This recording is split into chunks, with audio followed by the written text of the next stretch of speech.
This video blog is presented by Fortune 500 consultant, international entrepreneur, and author Del H. Smith. Author of Discovering Life's Purpose, Del presents his Meaning of Life video series under the pseudonym Cool Daddy.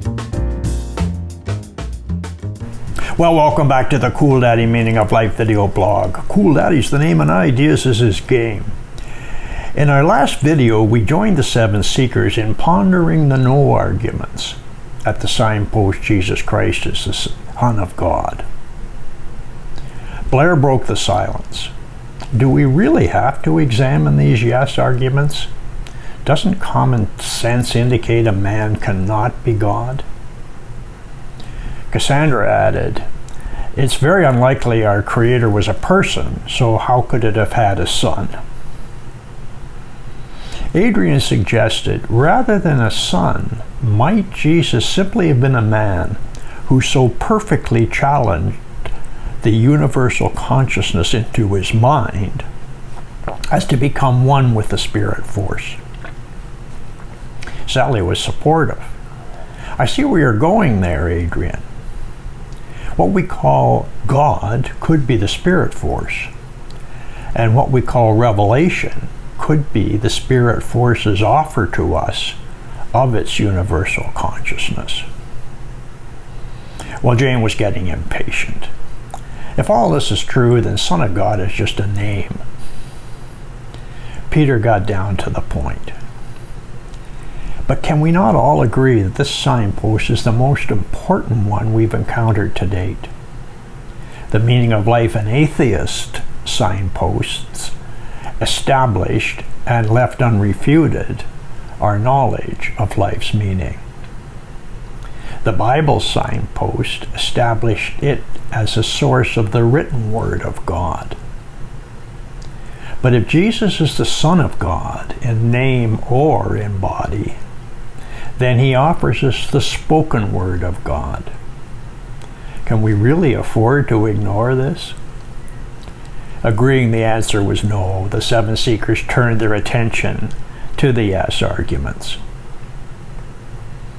If the prophecies of Jesus were made up after he was born, why would their authors have included content already seen to have been incorrect, such as Jesus becoming a warrior king or a governor that would enable Israel to live securely in peace?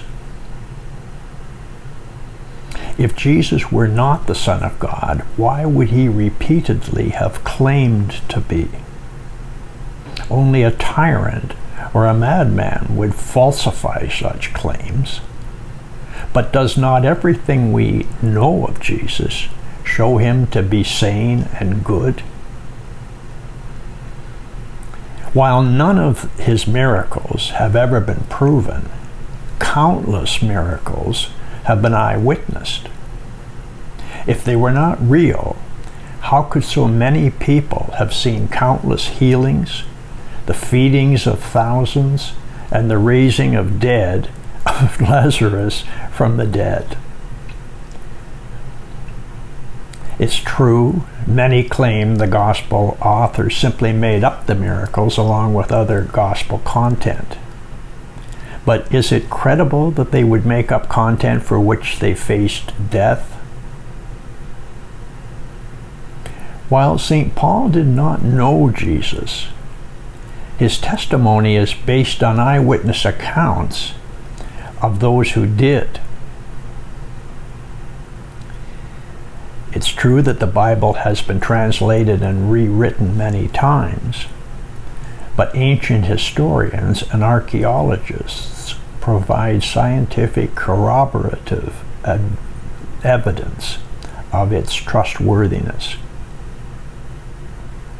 If Jesus did not die on the cross, then evidence for the resurrection is non-existent. But an American Medical Association paper provides scientific evidence that he did die on the cross. Both his scourgings, debilitating blood loss, and his asphyxiation, as evidenced by water as well as blood flowing from the wound in his side, are fatal. The Jewish leaders were highly motivated to find the body of Jesus. But despite this, it has never been found for 2,000 years.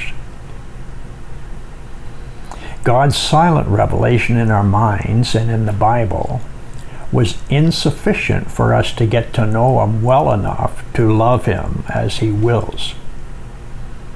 For God to speak to us directly, He had to become the man Jesus. Well, please share with us any yes arguments that you find are missing here. And in the meantime, shall we complete our reasoning in the next video? Thanks for watching Cool Daddy's Meaning of Life with Del Smith.